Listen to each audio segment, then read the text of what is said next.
In the final days of March 1974, the farmland outside Xi'an village had baked into a cracked, lifeless mosaic. The wells had run dry. A 41-year-old farmer named Yang Jifa gathered his brothers, took up their heavy iron shovels, and chose a random patch of dead earth to dig for water. 1 meter, 2, 3. Nothing but heat and dry silence. Then, near 5 meters down, Yang's shovel struck something violently hard. He assumed it was a boulder. He brushed the soil away and found a curved shard of fired clay. Then a bronze arrowhead, still green with age. The men laughed, joking about a haunted grave. Seconds later, the laughter stopped. His brother pulled a life-sized clay soldier from the ground. It was not a well. It was the vanguard of a buried army, and the door it guarded has never been opened. The farmers believed they had disturbed a single grave. They had no idea what they were standing on. As word spread and archaeologists arrived from the surrounding province of Shanxi, the digging widened and the ground kept giving. One soldier became dozens, dozens became hundreds. What had looked like a haunted well opened into a pit large enough to swallow a modern aircraft carrier, and then a second pit, and then a third. Inside them stood an army, more than 8,000 life-sized warriors, ranked and ordered in the darkness, frozen exactly as they had been positioned more than 2,000 years before. Infantry in the front lines, their bodies angled forward. Archers and crossbowmen set behind them. Cavalrymen beside their horses, charioteers gripping reins that had long since rotted to dust. Every figure faced the same direction. East, toward the lands the emperor had conquered. Toward the only direction from which a threat was ever expected. The scale alone was difficult to absorb, but the detail was what unsettled the people uncovering it. These were not identical statues stamped from a single mold. Each warrior carried a different face, different height, different rank, different expression. Some stood in heavy armor, some in light tunics built for speed. The army had been assembled the way a real army is assembled, unit by unit, man by man, a complete fighting force ordered into the earth and told to wait. And it had been waiting, in total silence, in total darkness, for more than 2 millennia. Stand at the edge of that pit, and the wonder curdles into something colder. Because an army this size is not a decoration. It is not a gesture. 8,000 soldiers, armed and ranked and facing the enemy, represent an extraordinary act of will and an extraordinary expense of labor. Someone ordered this, someone with the power to command thousands of artisans across years of work and the resources to bury all of it deliberately where no living eye was ever meant to see it again. That is the first question the Terracotta army forces on anyone who looks at it honestly. Who possessed that kind of power? And the second question is darker still. Who possessed that kind of fear? Because you do not build a buried army to impress the living. The living were never supposed to find it. This force was assembled to fight in the dark, against something the living could not see, to guard against an enemy that waited on the other side of death. The size of the army is a measure of the threat its builder believed in, and the threat he believed in was enormous. The answer to both questions is the same man. The pits, the warriors, the weapons, the silence, all of it flows from a single mind, one of the most powerful and most frightened men who ever lived. To understand what the army was guarding, you have to understand him. You have to understand the emperor who could conquer the world and could not conquer the one thing coming for him. He was born in 259 BCE into a world that knew nothing but war. The land we now call China was not one country. It was a battlefield of rival kingdoms, the warring states, each one grinding against the others for territory, for survival, for the right to exist another year. This was the world that made him. a boy raised inside constant violence who became a king while he was still, by any measure, a child. His name was Ying Zheng, and he would not stay a mere king for long. Over the next 2 decades, he built a military machine of ruthless discipline and turned it loose on everyone around him. Kingdom after kingdom fell to the east, to the south, to the north. One by one, the rivals who had stood for centuries were crushed and swallowed. In 221 BCE, the last of them bowed. For the first time in its history, the warring land was a single empire, and he stood at the top of it alone. He took a new name to mark what he had done: Qin Shi Huang, the first emperor. He did not stop at conquest. He standardized the currency so that one coin meant the same thing everywhere. He standardized the weights, the measures, the width of the roads. He standardized the written language itself so that a command issued in the capital could be read in every corner of the empire. And to make certain that no past could rival the present he had built, he ordered the histories of the conquered kingdoms burned. He ruled through a philosophy called legalism, which answered disobedience with severe and unflinching punishment. He controlled the living completely. He erased the record of what came before him. He bent the entire world to a single will. But there was one enemy his armies could not reach. One rival that no law could punish and no fire could burn. His own mortality. The first emperor was terrified of dying. And his terror drove him to things that, in the records of the period, read as the desperate acts of a man bargaining with the inevitable. He swallowed powdered jade, believing it to be an elixir that would hold death at bay. He sent fleets of ships east across the open sea, crewed by thousands of young men, ordered to find the magical herbs of immortality said to grow on islands beyond the horizon. The ships sailed out. They did not come back. Whatever became of them, they returned with no cure, because there was no cure to bring. Slowly the truth closed in on him. Eternal life under the sun was not for sale. No jade, no herb, no fleet could buy it. So the most powerful man in the world engineered a different answer. If he could not live forever in the light, he would rule forever in the dark. He would build himself a second empire underground, complete and defended and eternal, and he would reign over it after death. The centerpiece of that buried empire is a mound that scientists, even now, are afraid to open. Just outside the city of Xi'an, a grassy mound rises some 250 feet above the surrounding plain. From a distance, it looks like a natural hill, softened by centuries of grass and weather. It is not natural. It is the roof of the first emperor's tomb, and the burial chamber beneath it has never been opened. In more than 2,000 years, no living person has set foot inside. For most of that time, the only description we had came from a single ancient source.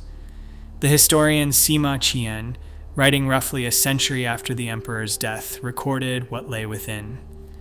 And for 2,000 years, scholars read his account as poetry, as myth, as the kind of fantasy that gathers around the grave of a god-king.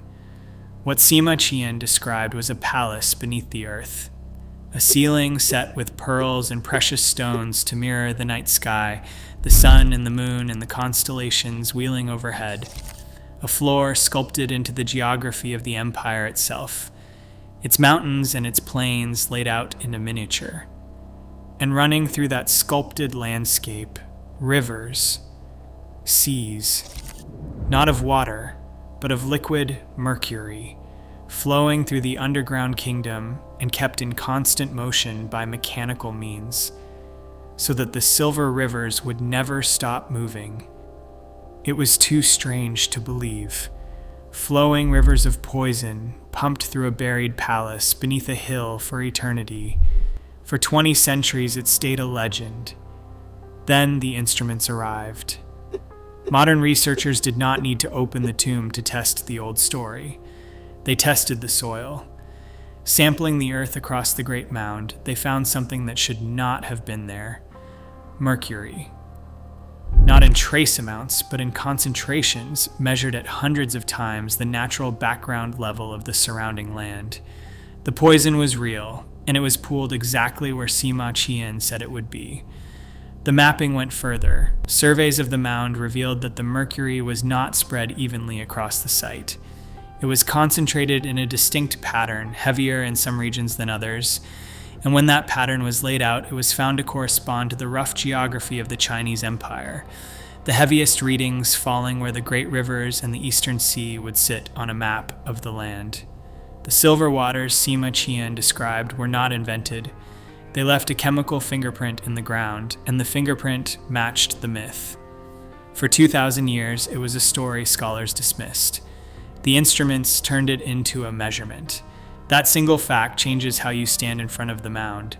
Somewhere beneath that grass, sealed in darkness, is a chamber filled with a model of an entire world, its rivers running with poison.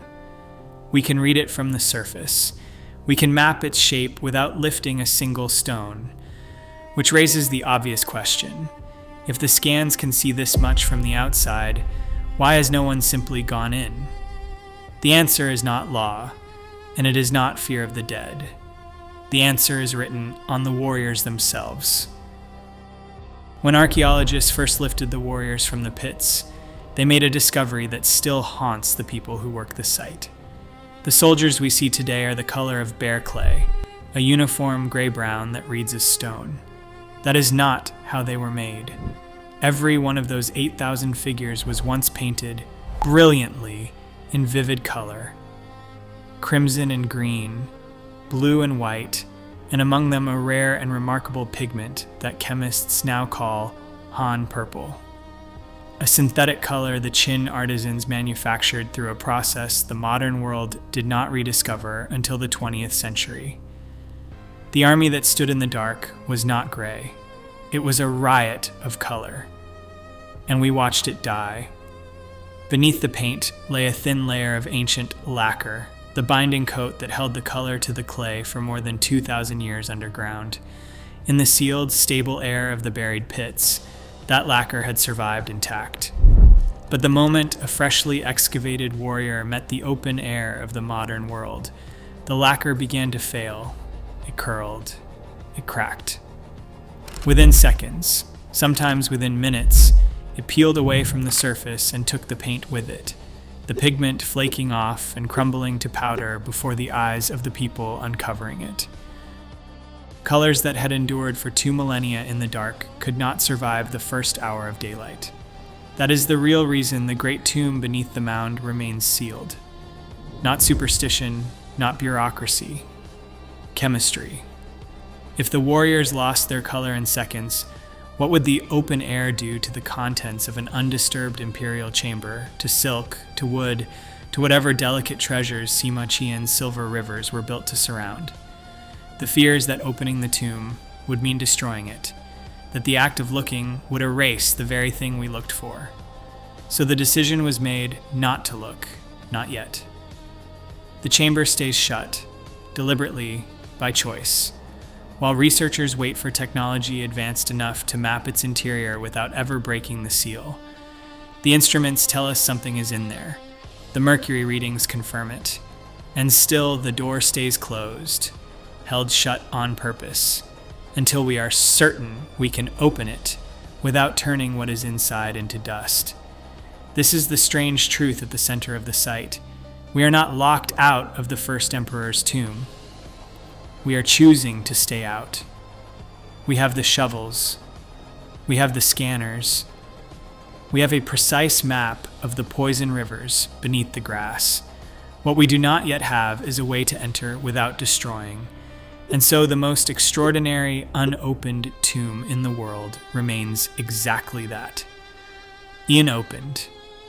Guarded now not by clay soldiers, but by our own caution. But while the central chamber waits, the ground around it has not stayed quiet. The surrounding pits keep surrendering their secrets, and each one has reshaped what we thought this place was. Because the Terracotta army was never a sculpture garden, it was built to function. For a long time, the warriors were thought to be unarmed actors in a frozen pageant. The assumption was that they had once held wooden weapons, props that rotted away in the centuries underground, leaving empty hands. Excavation destroyed that idea completely. The clay soldiers were armed, and not with props. Buried alongside them, and still clutched in their grip, were more than 40,000 real bronze weapons, spears and halberds, swords, the intricate triggers of crossbows, machined to a level of precision that startled the engineers who examined them. This was not a model of an army, it was an arsenal. The blades carried the strangest detail of all. When metallurgists studied some of the bronze swords, they found the surface coated in a thin layer of chromium, and the blades beneath it were still bright, still sharp, after more than 2,000 years in wet soil that should have eaten them away.